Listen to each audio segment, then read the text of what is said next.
Este é o Conexão Futura aqui na tela da TV, no Futura e também na internet. Saiba tudo sobre o nosso programa acessando o site futura.org.br/Conexão Futura. Aqui você encontra os nossos destaques da semana. Falamos recentemente aí sobre os excessos de estética no verão e os danos para a saúde. Falamos sobre propriedade intelectual, sobre combate ao trabalho escravo, também sobre diferenças de união estável e casamento e muito mais. Acesse todos os nossos conteúdos aí e também confira nossas novidades nas redes sociais. Estamos lá no Facebook, no Twitter e nossas playlists no YouTube. Bom, em 1990, 2 em cada 10 brasileiros com 15 anos ou mais eram analfabetos, segundo o Instituto Brasileiro de Geografia e Estatística. Bom, o tempo passou. Nesse período, o país já teve 5 presidentes diferentes, nossa moeda mudou, a distribuição de renda apresentou avanços, a economia se desenvolveu, depois voltou a se retrair.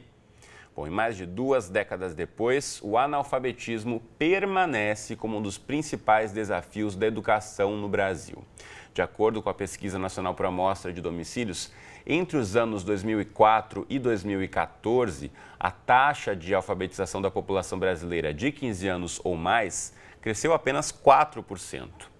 A baixa escolarização da nossa população tem uma série de reflexos para a garantia de direitos individuais e também, claro, para o desenvolvimento do nosso país como um todo.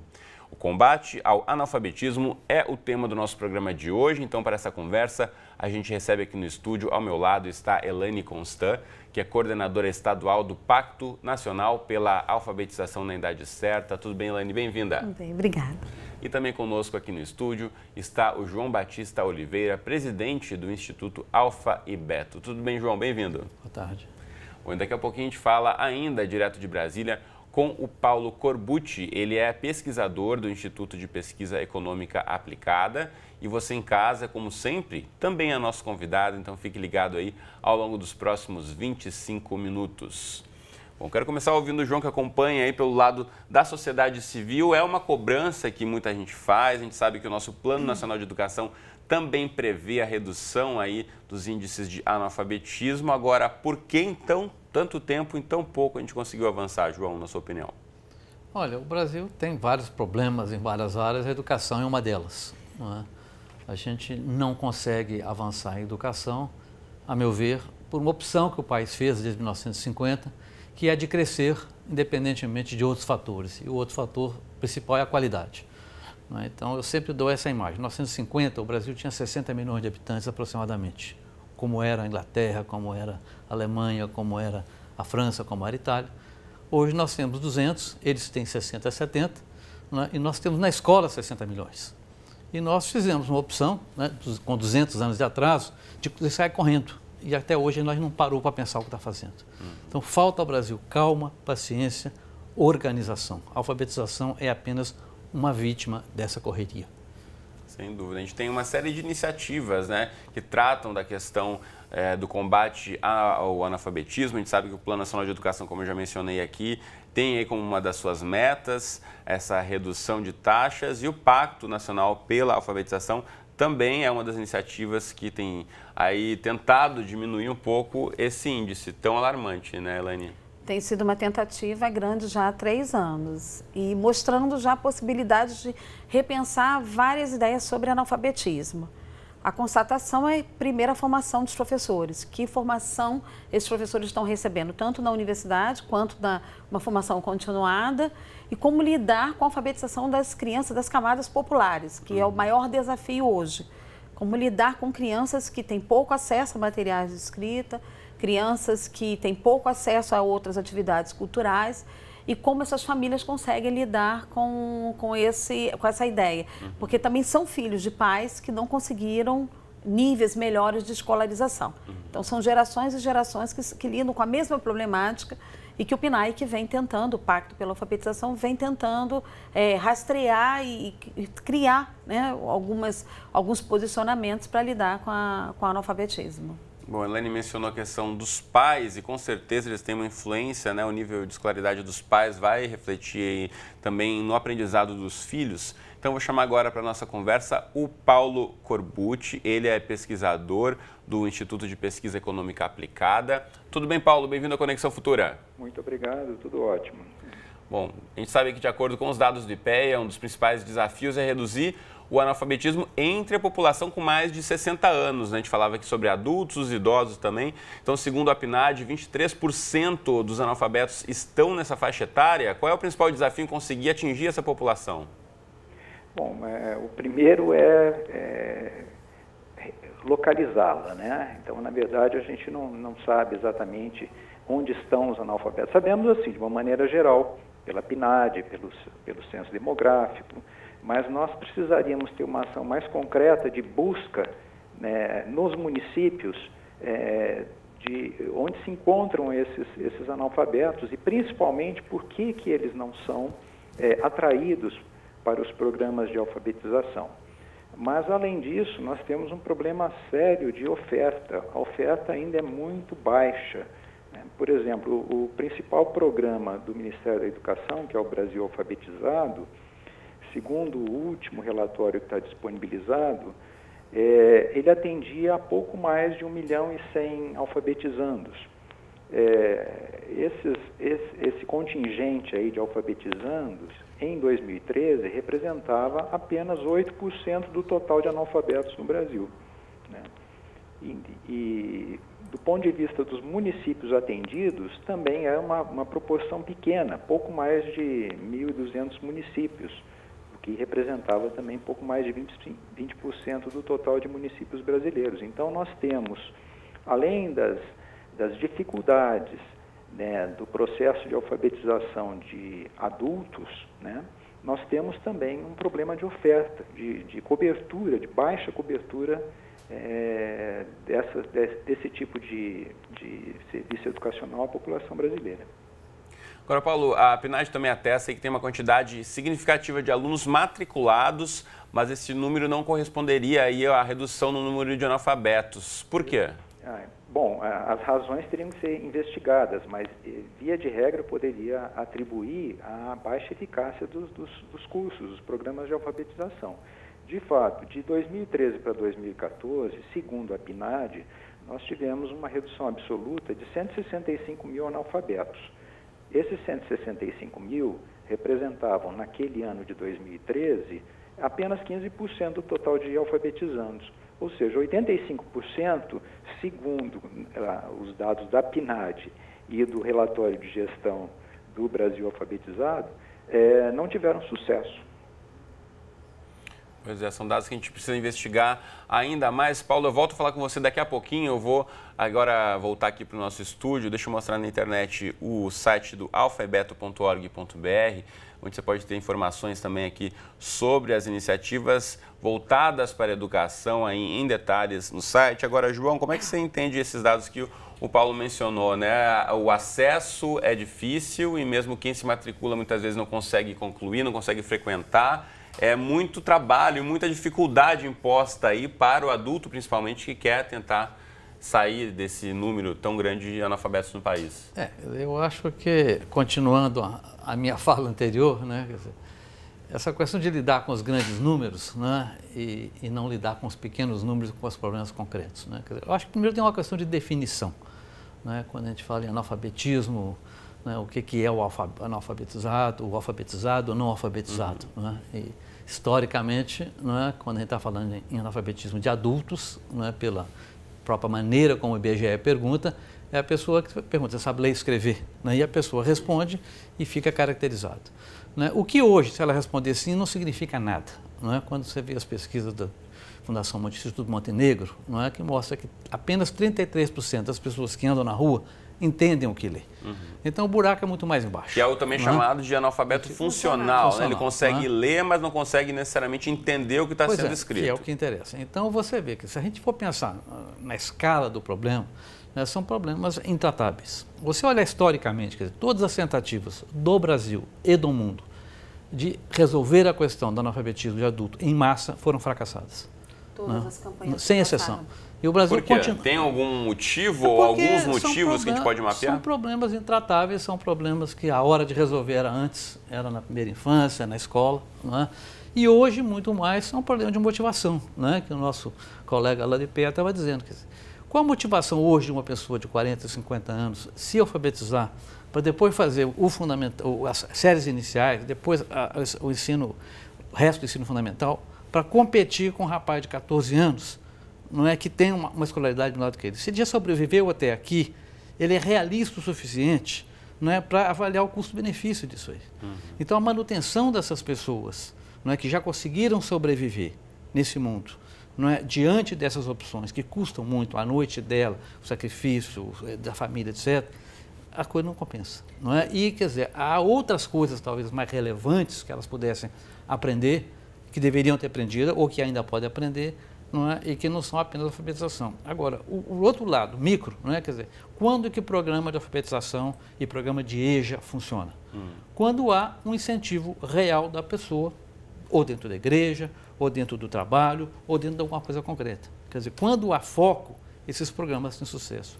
Quando eles são de massa, nunca tiveram sucesso, nem no Brasil, nem em nenhum lugar do mundo. Deixa eu aproveitar e mostrar aqui na internet para você de casa a iniciativa do Ministério da Educação, que é o Pacto. Vamos colocar o site aí, pacto.mec.gov.br, esse Pacto Nacional pela Alfabetização na Idade Certa. Aí você tem as informações sobre esse pacto em relação a todo o país.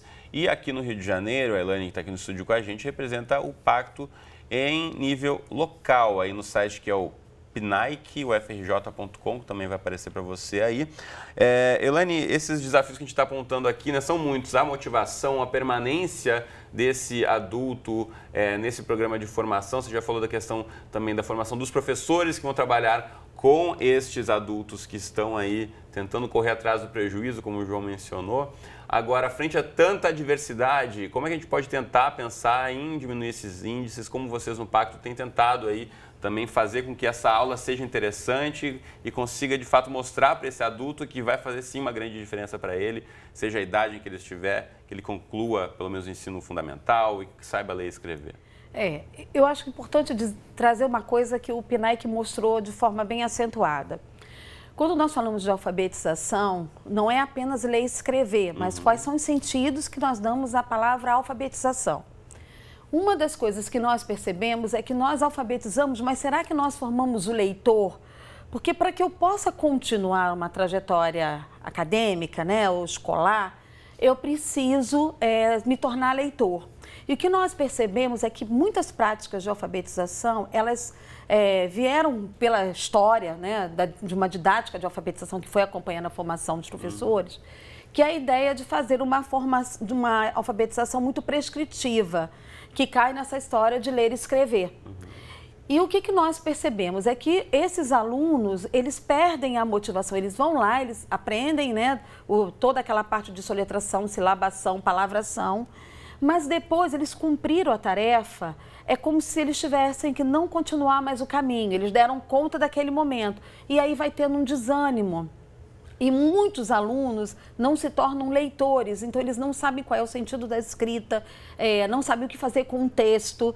Nós chegamos hoje, a universidade hoje está bem melhor, que ela tem todos os grupos sociais da universidade, mas eu tenho alunos da universidade que têm dificuldade em fazer um texto. Porque a questão da interpretação, o lidar com o texto e fazer com que ele seja não apenas uma decodificação, uma comunicação, né, isso é que é mais difícil. Então a parte técnica não é tão complicada, né? Como você está dizendo, reconhecer as letras, formar uma palavra, agora o significado, o envolvimento dessa pessoa com o texto, com com a possibilidade de criar um texto também, isso que é mais difícil. Isso é o mais difícil, essa é a parte mais difícil. E me parece que esses adultos que são os pais, né, eles foram também crianças que, de certa forma, não tiveram essa interação com essa escrita, que a pior parte, quando a gente fala em alfabetização, quais são os sentidos da escrita. Ela é decodificação ou ela é comunicação? Se ela é comunicação, ela tem que ter toda uma pentodologia, tanto uma didática da alfabetização, como também um trabalho com textos, né? E não pode ser qualquer texto. E como é que eu faço um aluno se tornar leitor? Então, muitos foram desmotivados, se perderam pelo caminho ou não se sentiram aptos a continuar nessa escola que vem trabalhando com práticas que não levam a pensar sobre a escrita, né? Ou o desejo de estar na escola. Uma das questões que uma das professoras, né, a gente tem, no pacto a gente tem chegado muito ao professor alfabetizador, né? Se é ele o destinatário final da política, deixando claro que o pacto é um programa, que nós gostaríamos que deixasse de ser um programa e fosse uma política nacional, né? Que tivesse uma política nacional de formação para que nós pudéssemos realmente pensar na alfabetização e não fossem programas para apagar só chamas, né? Como disse o João aqui, uma política a longo prazo, não somente um programa pontual para agora, que vai ter início, meio e fim. Um bom debate nacional e que pudéssemos realmente pensar numa escola pública real, né? Que essa escola fosse pensada, quem é que está sentado lá para aprender. E uma das coisas que uma professora nos chamou a atenção num dos seminários, das rodas de conversa, é que ela disse que ela tinha entendido por que as crianças da escola pública não conseguiam ir bem. Ela disse, não, eu ensinava as mesmas práticas, mas de repente eu percebi que essas práticas que eu ensinava foram boas para um grupo, mas não para eles. Ensinar a decorar para uma criança sílabas, palavras, pode ser bom para um grupo que a família já sabe o sentido da escrita. Mas para quem tem pouco contato com a escrita, né, tem um pouquíssimo, o que eu posso fazer então? Sem dúvida, né? Também não generalizar achando que toda criança naquela mesma faixa etária vai ter a mesma forma de aprender, que de fato a gente sabe que não. Pois é, isso são questões importantes para a gente, quando a gente fala.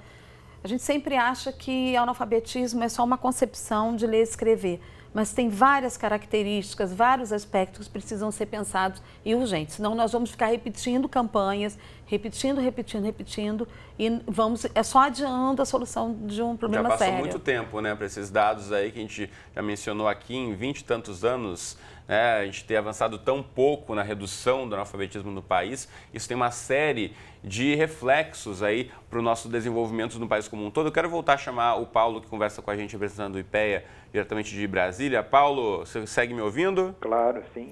Paulo, então, a gente fez aqui um recorte, né, da questão do analfabetismo, a PNAD do IPEA tem uma série de outros dados, mas é possível fazer aí uma relação sobre o baixo índice de desenvolvimento em outras áreas por conta desse grande número de analfabetos na nossa população? Não, certamente, né? A questão da produtividade, da baixa produtividade, a questão da própria cidadania, né? Porque é claro que sem o domínio da escrita e da leitura, as pessoas deixam de ter acesso a um padrão mínimo de cidadania, né? Eu visitei uma experiência no interior de São Paulo, de uma cidade que instituiu um programa municipal de alfabetização. E os relatos que eu ouvi ali eram fantásticos, porque na sala de aula tinha pessoas de 80 anos de idade, pessoas de 20 e poucos anos de idade, pessoas que fingiam que não conseguiam ler uma informação na estação de ônibus, na rodoviária, porque tinham vergonha de dizer que não sabiam ler. Então, ela dizia que tinha esquecido os óculos em casa e pedia ajuda para que as pessoas lessem. Então, essa é uma questão fundamental. Já a questão da qualidade, obviamente, isso tem a ver com a qualidade do ensino que é ofertado hoje, né? Então, nesse sentido, existem também experiências exitosas nesse campo, quando a professora citou a questão do estímulo à leitura. Também visitei no Paraná um programa que é realizado por meio de um jornal do estado do Paraná com escolas públicas, para estimular a leitura, a leitura crítica nessas escolas. Agora, a questão brasileira, talvez nosso problema maior é a questão da desigualdade. Então, nós temos experiências maravilhosas, inclusive em escolas públicas. A questão é como replicar isso para o conjunto da sociedade, porque a gente continua formando ainda analfabetos funcionais. Ainda que os jovens, quase que 100% dos jovens brasileiros hoje saibam ler e escrever, mas como foi dito aí, muitos ingressam nas universidades quase que semi-analfabetos. E se nós considerarmos que hoje só 15% e 16% dos jovens brasileiros têm acesso à universidade, e se desses 15% ou 16% ainda uma proporção daqueles que não têm uma capacidade de interpretação, né, de entendimento mais amplo, então realmente é uma questão grave, uma questão de qualidade mesmo, né? Agora, no que se refere aos adultos, essa herança perversa que nós temos aí, pessoalmente, eu acredito que não só nesse Plano Nacional de Educação, mas talvez nos seguintes, não consigamos erradicar o analfabetismo. Talvez essa seja uma guerra perdida. No entanto, nós temos que, o Estado tem que garantir para aqueles que têm o desejo, têm a intenção de sair dessa condição, tem que garantir as condições necessárias para isso, como o exemplo que eu citei lá nessa cidade do interior de São Paulo. Ainda que nós não consigamos atingir a 100% dos analfabetos desse país. Com certeza, né, Paulo? Como você mencionou aí, até a gente conseguiu avançar muito em colocar a grande maioria das crianças na escola, mas ao avaliarmos aí as provas periódicas da qualidade do que está sendo aí de fato aprendido por esses alunos, a gente vê que a dificuldade ainda é muito grande. Só que a Eliane queria pontuar a questão em relação à guerra perdida, não pode ser perdida? Não sei se ele está escutando. Paulo, eu acho que nós não podemos erradicar, nós vamos repetir a ideia de que o analfabetismo é uma doença. E eu também não gosto da ideia de desistir. É um país muito heterogêneo, muitas diferenças. O Rio de Janeiro, como você pode perceber, ele também é de regiões distintas. Nós já estamos entrando com uma ideia junto à Secretaria Estadual de Educação para levantarmos justamente o analfabetismo no estado do Rio inteiro, quer dizer, quais são as regiões onde nós temos mais esse aspecto mais forte e considerando outras informações, que não só a formação dos professores, mas qual é o investimento da Secretaria de Educação, qual é a formação dada, qual é a estrutura da escola, qual é a condição de espaço de leitura para as crianças e também, de certa forma, envolver as famílias nesse processo. Mas eu acho que nós não podemos dar como uma guerra perdida. Eu acho que se vem um Sistema Nacional de Educação pela frente, há que se pensar sobre essa temática, né, com mais ênfase e não adiar mais esse debate. Nós já estamos há 80 anos já, tentando, desde Anísio Teixeira, tentando dar conta do debate. Aqui no Conexão a gente também bate sempre nessa tecla, né, de educação para a vida e vamos continuar aqui insistindo que é importante buscar informação cada vez mais. O nosso tempo aqui, infelizmente, é curto para uma discussão tão importante como essa. O João quer complementar também, por favor? Não, eu queria apenas deixar um pouco aqui o registro da nossa experiência, do nosso testemunho, não é? A questões são diferentes, o analfabetismo de adulto é uma questão histórica, cultural, política, muito difícil de resolver, não é isso? E ela continua sendo aumentada pelo que sai da escola. Então eu acho que se a gente não concentrar com muito foco na escola, no alfabetismo provocado pela escola, ou descuidado pela escola, não adianta falar do outro. Tem que tratar do outro também, mas é uma coisa mais marginal, menos central. O que a gente observa na nossa prática de mais de 10 anos nessa área, não é? Quer dizer, o Brasil ainda tem uma questão ideológica forte a respeito do que é alfabetizar, de conceitos, que ele não decidiu ainda discutir cientificamente essa questão, nem a Universidade Brasileira, nem o PNAEC, não é? Quando você compara o que se fala no Brasil de alfabetização e literatura científica, você vê que há um descompasso, né? As referências não se casam, não é? E o que a gente vê na nossa experiência, mesmo quando passou o ensino de 8 para 9 anos, é que é possível alfabetizar praticamente qualquer criança, não é, que não tenha uma deficiência mental grave, em um ano numa escola que seja equipada para isso. Nós temos dezenas de experiências em escolas públicas onde isso ocorre e alguns municípios onde isso ocorre em todas as escolas e em todas as classes. Não é? A segunda coisa que é importante para que isso ocorra é a clareza de conceito. O que é alfabetizar, o que é outra coisa. Não é? Quer dizer, a criança, não é, ela chega na escola sabendo um punhado de coisa, da casa, da pré-escola ou da rua, inclusive coisas a respeito de leitura e texto. E a escola tem uma função primeira e fundamental, que é de ensinar a lidar com essa questão do texto, da alfabetização. Depois ela tem que desenvolver fluência de leitura, que é um tópico que não existe no Brasil, nem no novo currículo não se fala essa palavra. Não é? E paralelamente a isso, desde que nasce até ao longo da escola, tem que ensinar a ler, tem que ensinar a compreender. Agora, essas coisas são de natureza diferente, de abordagens diferentes. E o cérebro da criança é igual. Então, dizer que tem que fazer muita coisa diferente, porque as crianças são diferentes, é um convite para a inação.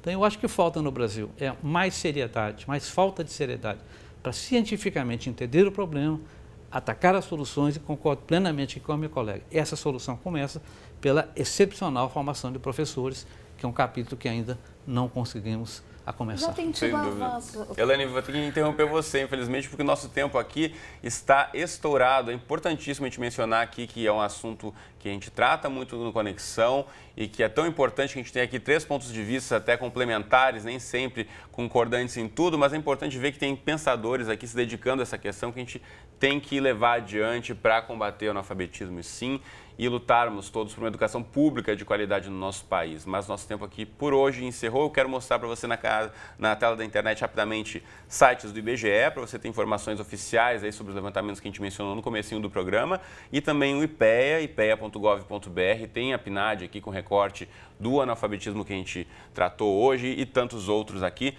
Quero agradecer o Paulo. Obrigado, Paulo, por ter conversado conosco. Prazer. Valeu, obrigado também, João e Elaine. A gente conversa mais numa próxima oportunidade. Muito obrigado. Muito obrigado. Valeu, você de casa, obrigado pela companhia. Volte sempre aqui para conferir Conexão de segunda a sexta na tela da TV ou qualquer hora do dia e da noite no nosso site que está aqui embaixo. Um abraço e até a próxima.